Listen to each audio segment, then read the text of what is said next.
भगवान श्री राम ने बताया मृत्यु के बाद आत्मा 13 दिन तक घर में क्यों रहती है। एक बार की बात है, प्रभु श्री राम और माता सीता चित्रकूट धाम में विहार कर रहे थे। शांत पवित्र वातावरण में दोनों विश्राम कर रहे थे। तभी माता सीता के मन में एक अत्यंत जिज्ञासु प्रश्न निर्माण हुआ। वे विनम्रता से प्रभु श्री राम से पूछ बैठी, नाथ, क्या मैं आपसे एक प्रश्न पूछ सकती हूँ? भगवान श्री राम ने मुस्कुराते हुए कहा, देवी, आपके मन में जो भी प्रश्न हो निसंकोच पूछिए। माता सीता ने कहा, प्रभु, मैं जानना चाहती हूँ कि जब किसी प्राणी की मृत्यु हो जाती है तो ऐसा क्यों कहा जाता है कि उसकी आत्मा 13 दिनों तक अपने घर और संसार में बनी रहती है? क्या यह सत्य है? यदि हाँ, तो ऐसा क्यों होता है? वह आत्मा इन दिनों में क्या अनुभव करती है? क्या वह अपने स्नेहीजनों को देख सकती है? भगवान श्री राम गंभीर हो गए। उन्होंने कहा कि जानकी, आपने जो प्रश्न पूछा है वह केवल आपका नहीं है, यह प्रश्न समस्त संसार को मार्गदर्शन देने वाला है।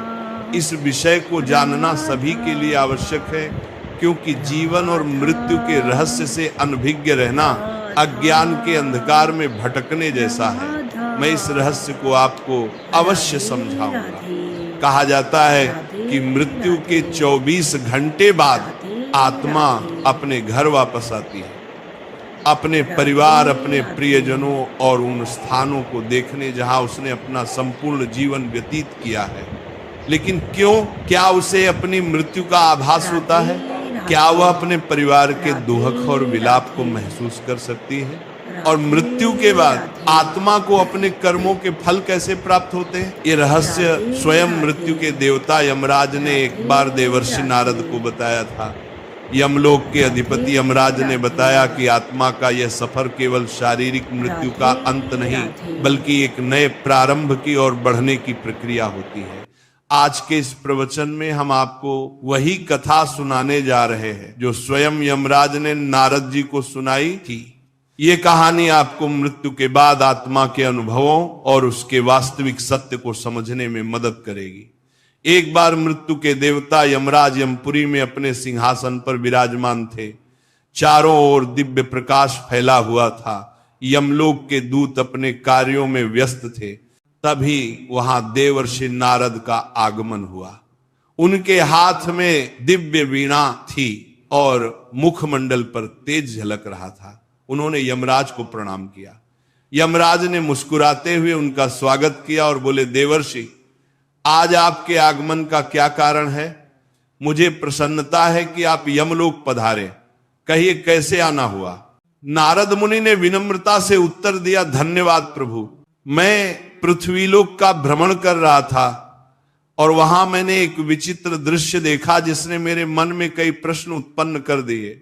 यमराज जिज्ञासु दृष्टि से नारद जी को देखने लगे और बोले, कौन से प्रश्न देवर्षि? कृपया बताएं, मैं आपकी जिज्ञासा अवश्य शांत करूंगा। नारद जी बोले, हे धर्मराज, जब मैं पृथ्वी लोक पर था तो मैंने देखा कि एक वृद्ध पुरुष की मृत्यु हो गई। उसके परिवार और रिश्तेदार शोक में डूबे हुए थे। वे विलाप कर रहे थे और कुछ तो विभिन्न उपाय कर रहे थे ताकि उनकी आत्मा पुनः लौट आए। इस दृश्य को देखकर मेरे मन में गहरे प्रश्न उठे। यमराज ने नारद जी की बातों को ध्यान से सुना। नारद जी आगे बोले, मृत्यु एक अटल सत्य है, लेकिन इसके बाद क्या होता है ये रहस्य बना हुआ है। मेरे मन में 2 मुख्य प्रश्न उत्पन्न हुए हैं। पहला यह कि क्या वास्तव में मृत्यु के 24 घंटे बाद आत्मा अपने घर लौटती है? दूसरा यह कि मृत्यु के बाद आत्मा का जो 13 दिनों का सफर बताया जाता है, क्या वह सच में होता है या ये केवल सुनी सुनाई बातें हैं?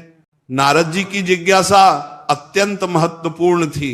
यमराज कुछ क्षण मौन रहे और फिर उन्होंने गहरी सांस लेते हुए कहा, देवर्षि, ये एक गंभीर प्रश्न है और इसका उत्तर प्रत्येक मनुष्य को अवश्य जानना चाहिए।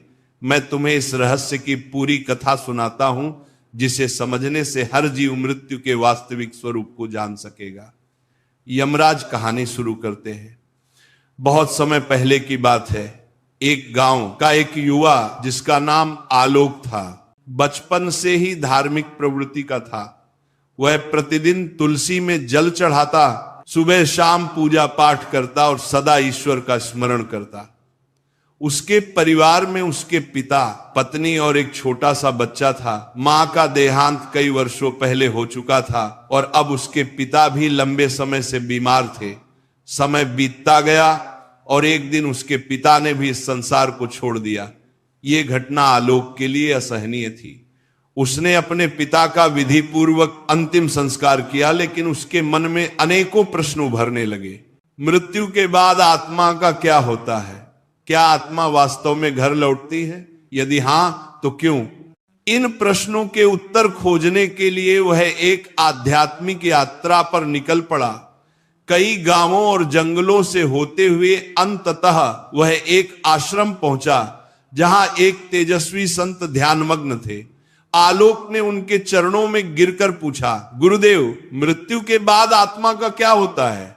क्या यह सच है कि मृत्यु के 24 घंटे बाद आत्मा अपने घर लौटती है? संत मुस्कुराए और बोले, बेटा, यदि तुम इस रहस्य को सच में समझना चाहते हो तो तुम्हें इस जंगल में और आगे बढ़ना होगा। वहां तुम्हारे सभी प्रश्नों के उत्तर तुम्हारा इंतजार कर रहे हैं। आलोक ने श्रद्धा से सिर झुकाया और कहा, गुरुदेव, मैं ये यात्रा करने के लिए तैयार हूं, कृपया मुझे मार्ग दिखाइए। गुरुजी ने आशीर्वाद दिया और कहा, इस यात्रा में तुम्हें कई अद्भुत अनुभव होंगे। रास्ते में जो घटित होगा वही तुम्हें मृत्यु और आत्मा के रहस्यों को समझने में सहायता करेगा। आलोक गुरुजी के आदेशानुसार जंगल की ओर बढ़ चला।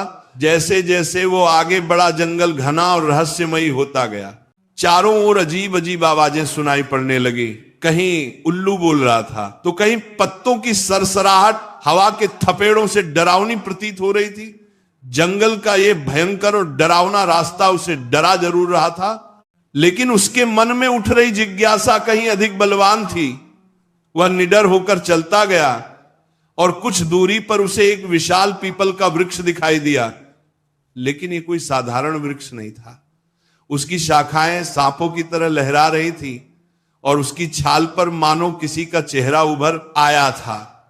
जैसे ही आलोक उसके पास पहुंचा, वह वृक्ष मानवीय स्वर में बोल उठा, हे मानव, ठहरो, कहां जा रहे हो आलोक? ये सुनकर स्तब्ध रह गया। एक वृक्ष बोल रहा था, परंतु वह घबराया नहीं। उसने हाथ जोड़कर पीपल के वृक्ष को प्रणाम किया और आदरपूर्वक बोला, हे महावृक्ष, मैं यहां मृत्यु के रहस्य को जानने आया हूं। मेरे मन में कई प्रश्न है और मैं उनके उत्तर खोजने के लिए यह यात्रा कर रहा हूं। कृपया मेरा मार्गदर्शन करें। पीपल के वृक्ष ने गंभीर स्वर में कहा, तुम्हारी जिज्ञासा योग्य है मानव। मैं तुम्हें मृत्यु के बाद की प्रथम अवस्था के बारे में बता सकता हूं, लेकिन उससे पहले तुम्हें मेरी एक पहेली का उत्तर देना होगा। यदि तुम सही उत्तर दे सके तो ही मैं तुम्हें आगे का ज्ञान दूंगा।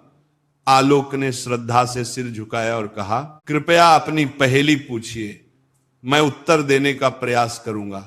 पीपल का वृक्ष थोड़ा मुस्कुराया और बोला, सुनो, ये पहेली तुम्हारे ही जीवन से जुड़ी है। जब जीवित होता हूं तब काल होता हूं, मरने के बाद मैं लाल हो जाता हूं। मुझे जितना जलाओगे मैं उतना ही बिखरता जाऊंगा। बताओ मैं कौन हूं? आलोक ने ध्यानपूर्वक सुना और सोच में पड़ गया। ये पहेली साधारण नहीं थी। वह कुछ देर तक विचार करता रहा। उसके मन में कई वस्तुओं के विचार आए, लेकिन फिर अचानक उसका ध्यान एक वस्तु की ओर गया जिसका प्रयोग वह प्रतिदिन अपने घर के हवन और पूजा में करता। उसकी आंखों में चमक आ गई। उसने पीपल के वृक्ष की ओर देखा और आत्मविश्वास से उत्तर दिया, इसका उत्तर कोयल है। जब कोयल जीवित रहता है तो वह काला होता है, जलने के बाद वह लाल हो जाता है और धीरे धीरे बिखरकर राख में बदल जाता है। जैसे ही अरब ने यह उत्तर दिया, पीपल के वृक्ष की शाखाएं इकाई हिलने लगी। चारों ओर हवा तेजी से बहने लगी और वृक्ष ने स्वर को गंभीर करके कहा, सत्य कहा वत्स, तुमने मेरी पहेली का सही उत्तर दिया है। अब मैं तुम्हें मृत्यु के बाद की प्रथम अवस्था के बारे में बताऊंगा, ध्यानपूर्वक सुनो।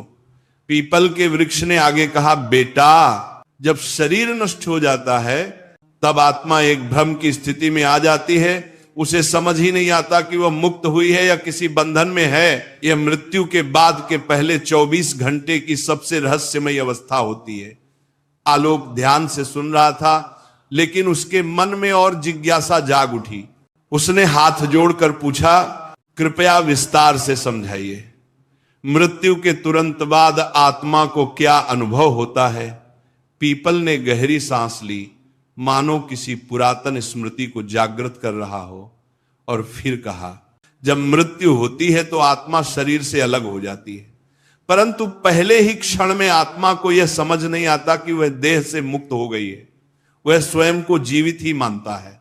यह ठीक वैसा ही है जैसे कोई गहरी नींद में हो और अचानक नींद टूट जाए, परंतु उसे यह भान ना हो कि वह जाग चुका है। आत्मा उसी स्थिति में भटकती रहती है। आलोक ने चकित होकर पूछा, क्या आत्मा को अपना मृत शरीर दिखाई देता है?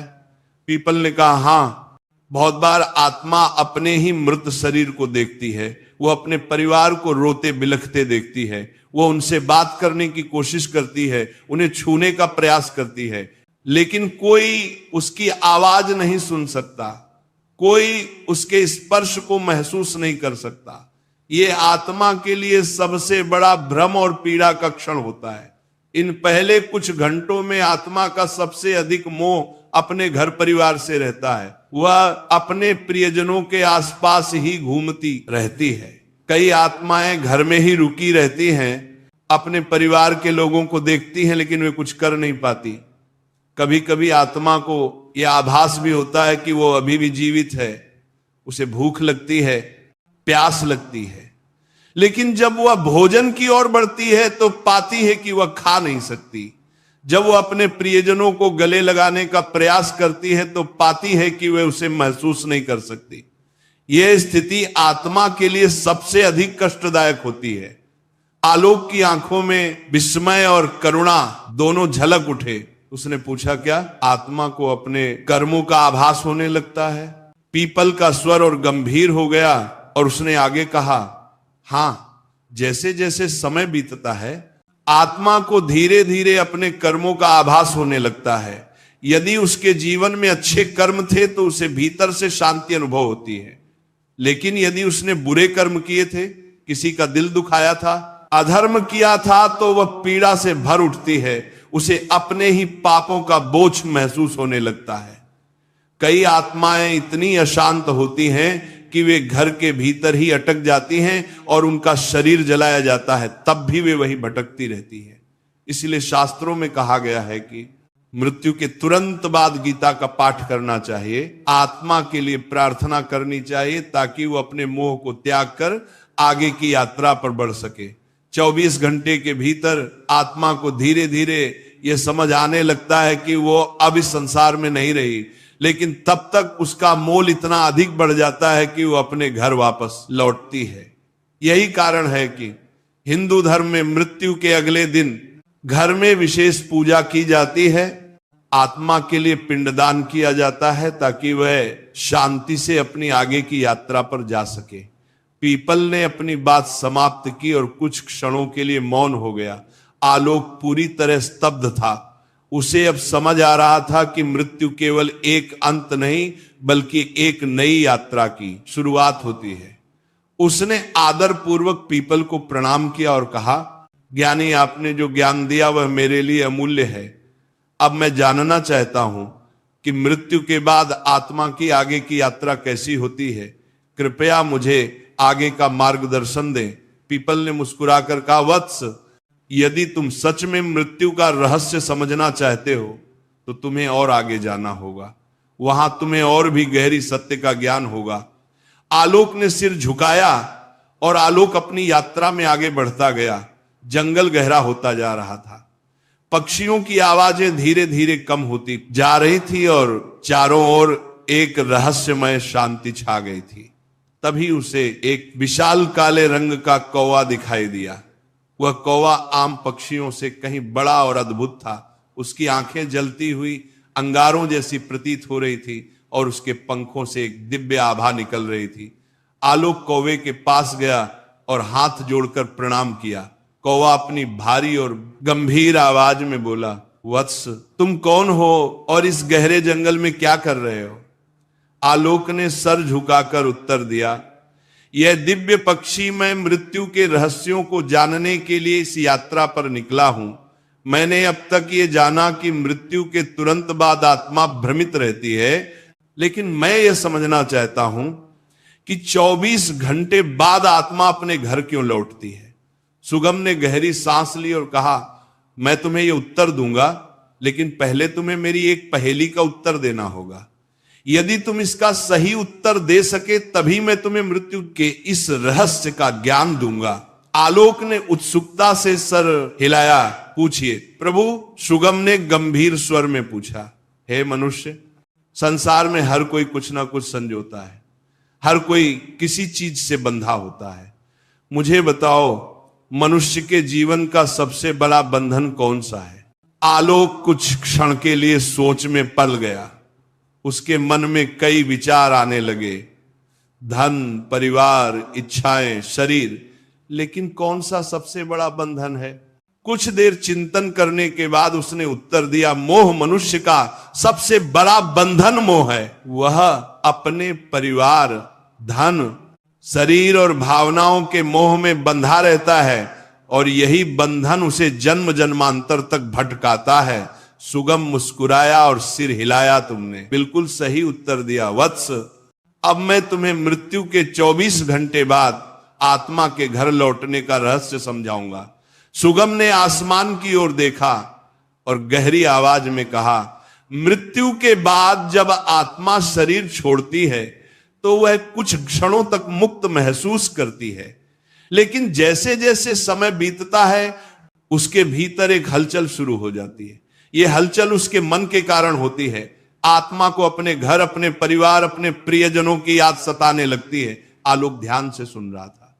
सुगम ने आगे कहा, जब शरीर जलता है तो आत्मा वहां से अलग तो हो जाती है, लेकिन उसका मोह समाप्त नहीं होता।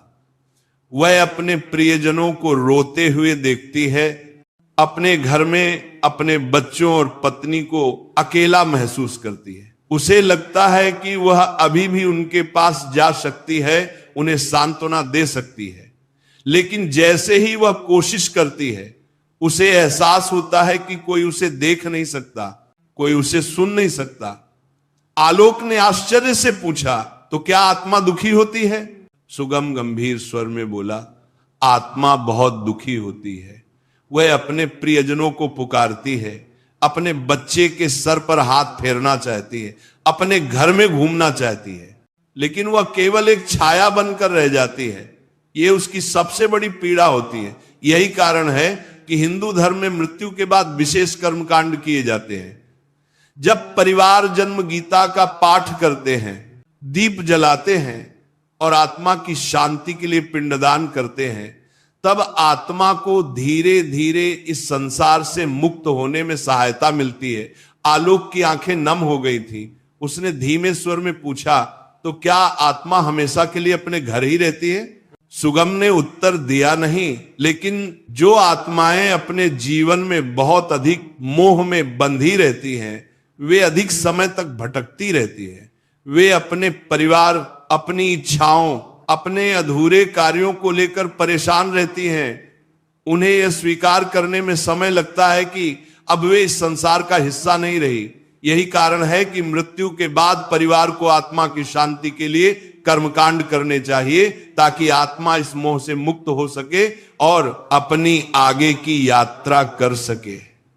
सुगम ने आलोक को देखा और कहा, अब तुम जान चुके हो कि आत्मा मृत्यु के 24 घंटे बाद अपने घर क्यों लौटती है। यह मोह ही आत्मा को खींचकर वापस ले आता है। लेकिन अब तुम्हें आगे की यात्रा करनी होगी, क्योंकि अभी भी बहुत से रहस्य बाकी हैं। आलोक ने सुगम के चरणों में सिर झुकाया और कहा कि दिव्य पक्षी, आपने मुझे अनमोल ज्ञान दिया। अब मैं जानना चाहता हूं कि जब आत्मा मोह से मुक्त हो जाती है तब उसकी आगे की यात्रा कैसी होती है। सुगम ने गंभीर स्वर में कहा, वत्स, यदि तुम सच में जानना चाहते हो तो तुम्हें अपनी यात्रा जारी रखनी होगी। आगे तुम्हें और भी गूढ़ रहस्य ज्ञात होंगे। जाओ और आगे बढ़ो। आलोक ने सिर झुकाया और अब अपनी यात्रा के तीसरे पड़ाव पर पहुंच चुका था। जंगल का घनत्व तो थोड़ा कम होने लगा था और वातावरण में एक अलौकिक शांति थी। पक्षियों का मधुर गान, मंद मंद बहती हवा और चारों ओर हरी भरी भूमि, यह स्थान किसी दिव्य लोक का आभास करा रहा था। तभी उसकी दृष्टि सामने खड़ी एक अद्भुत गोमाता पर पड़ी। यह कोई साधारण गाय नहीं थी। इसके शरीर से एक दिव्य प्रकाश निकल रहा था और इसकी आंखों में गहरी करुणा तथा ज्ञान की झलक थी। आलोक ने श्रद्धा से झुककर गौ माता को प्रणाम किया। गौ माता ने स्नेह से उसे देखा और कहा, वत्स, मैं जानती हूं कि तुम मृत्यु के रहस्यों को जानने के लिए इस यात्रा पर निकले हो। मैं तुम्हें आगे का ज्ञान दूंगी, लेकिन पहले तुम्हें मेरी एक पहेली का उत्तर देना होगा। आलोक ने श्रद्धा से सिर झुकाया और कहा, हे मां, कृपया मुझसे पूछिए। गौ माता ने मधुर किंतु गंभीर स्वर में पूछा। मनुष्य अपने जीवन में कई चीजों को संजोता है, धन, परिवार, प्रतिष्ठा, ज्ञान, लेकिन बताओ उसके लिए सबसे महत्वपूर्ण संपत्ति कौन सी है जो मृत्यु के बाद भी उसके साथ जाती है? आलोक गहरे चिंतन में पड़ गया। वह सोचने लगा, धन तो यहीं छूट जाता है, परिवार भी पीछे रह जाता है, प्रतिष्ठा भी मिट जाती है, तो फिर कौन सी चीज मनुष्य के साथ जाती है? कुछ क्षण विचार करने के बाद उसने उत्तर दिया, कर्म। मनुष्य के कर्म ही उसकी सबसे बड़ी संपत्ति होती है। धन, परिवार और प्रतिष्ठा सब यहीं छूट जाते हैं, लेकिन अच्छे या बुरे कर्म उसकी आत्मा के साथ जाते हैं और उसकी आगे की यात्रा तय करते हैं। गौ माता मुस्कुराई और सर हिलाया, तुमने सही उत्तर दिया वत्स। मैं तुम्हें मृत्यु के तीसरे चरण का रहस्य बताऊंगी। गौ माता ने अपनी आंखें बंद की और उनके चारों ओर एक दिव्य आभा फैल गई। उन्होंने गहरे स्वर में कहना शुरू किया, जब आत्मा मृत्यु के बाद अपने मोह से मुक्त हो जाती है, तब उसका सामना अपने कर्मों से होता है। आत्मा को अपने संपूर्ण जीवन का प्रतिबिंब दिखाई देता है। उसने जो अच्छे कर्म किए होते हैं वे उसे प्रकाश की ओर ले जाते हैं, और जो बुरे कर्म किए होते हैं वह उसे अंधकार की ओर धकेलते हैं। आलोक ध्यानपूर्वक सुन रहा था। गौ माता ने आगे कहा, यदि आत्मा ने जीवन भर अच्छे कर्म किए हैं, दान, गौ सेवा, भजन, सत्संग, दूसरों की सेवा, तो वह शीघ्र ही स्वर्ग की ओर बढ़ती है। वहां उसे दिव्य सुख मिलता है जहां न पीड़ा होती है न दुख। लेकिन यदि उसने पाप किए हैं, अत्याचार, छल, क्रोध, अहंकार, हिंसा, तो उसे यमलोक में जाना पड़ता है, जहां उसके कर्मों के अनुसार उसे दंड भोगना पड़ता है। आलोक ने प्रश्न किया, हे माता, क्या मनुष्य अपने कर्मों को बदल सकता है? क्या मृत्यु के बाद उसका भाग्य तय हो जाता है? गौ माता ने गंभीर स्वर में उत्तर दिया, नहीं वत्स, मनुष्य जब तक जीवित है तब तक अपने कर्मों को सुधार सकता है, वह पुण्य कमा सकता है, धर्म के मार्ग पर चल सकता है और अपनी आत्मा को शुद्ध कर सकता है। लेकिन मृत्यु के बाद उसे वही भोगना पड़ता है जो उसने संचित किया है। इसलिए हिंदू धर्म में गौ सेवा, दान, भजन, कीर्तन और सत्संग का बहुत महत्व है। जब मनुष्य गौ माता की सेवा करता है तो वह अपने पापों का नाश करता है। गाय केवल एक पशु नहीं है, यह स्वयं धर्म का प्रतीक है। इसके स्पर्श से ही पाप नष्ट हो जाते हैं और इसकी सेवा करने से पुण्य संचित होते हैं। गौ माता ने आगे समझाया, वत्स, जब आत्मा अपने कर्मों का लेखा जोखा देखती है तब उसे पता चलता है कि उसने जीवन में क्या अर्जित किया। जो पवित्र आत्माएं होती हैं वे आनंद से आगे बढ़ती हैं, लेकिन जो पापी आत्माएं होती हैं वे भय से कांपती हैं।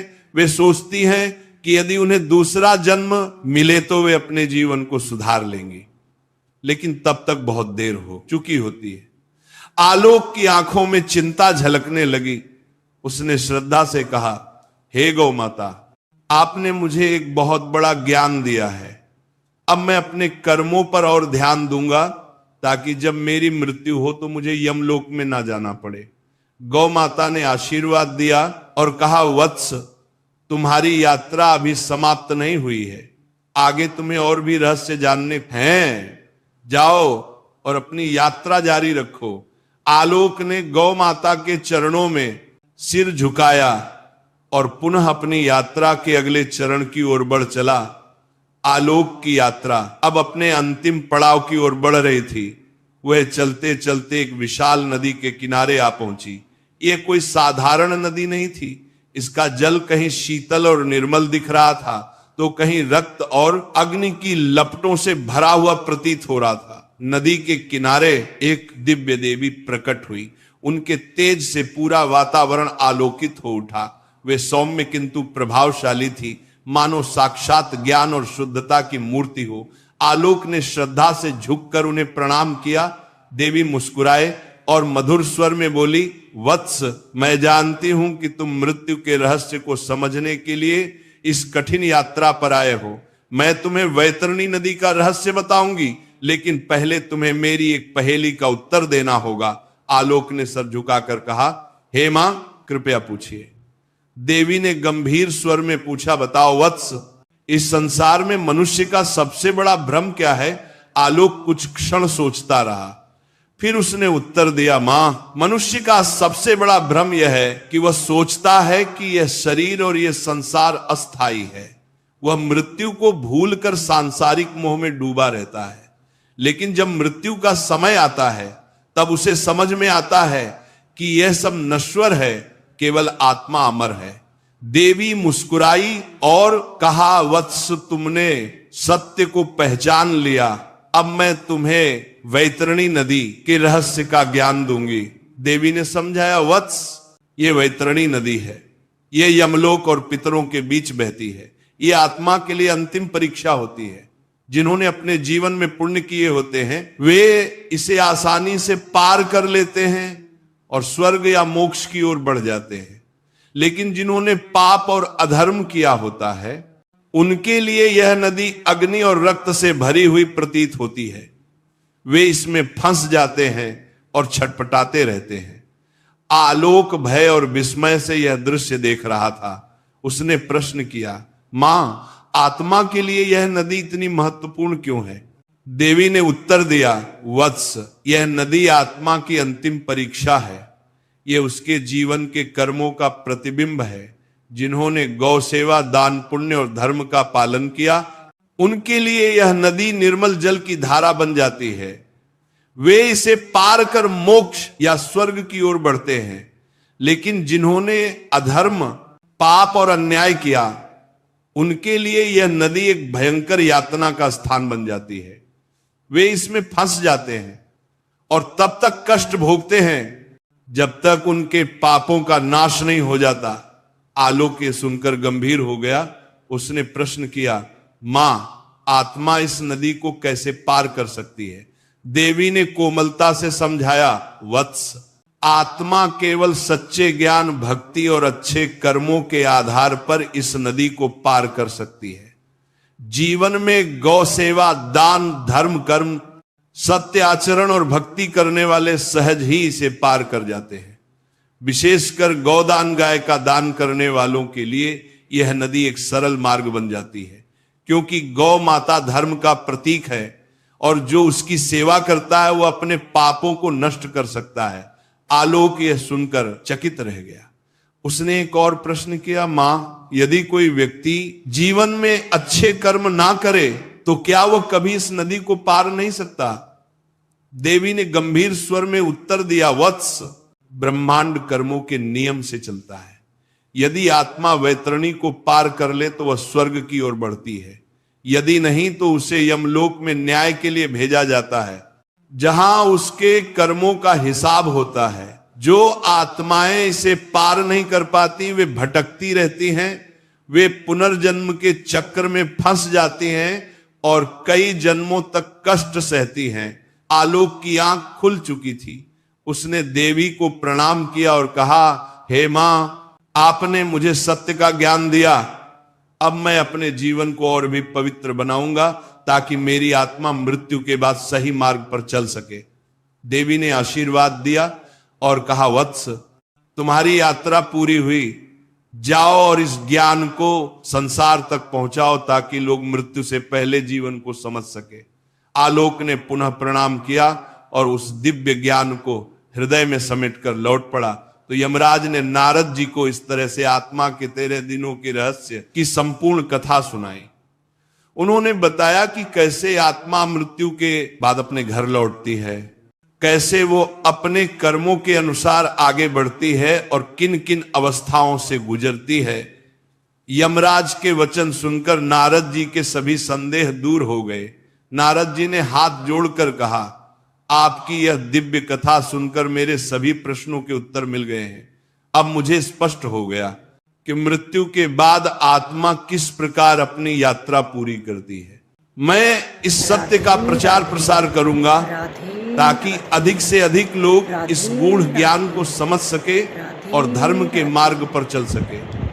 यमराज ने नारद जी को आशीर्वाद दिया और कहा, देवर्षि, यदि मनुष्य इस सत्य को समझकर जीवन व्यतीत करें तो वे मोह माया से मुक्त हो सकते हैं और सही मार्ग का अनुसरण कर सकते हैं। अगर आज की प्रवचन आपको अच्छी लगी हो तो वीडियो को लाइक करें और ऐसे ही प्रवचन सुन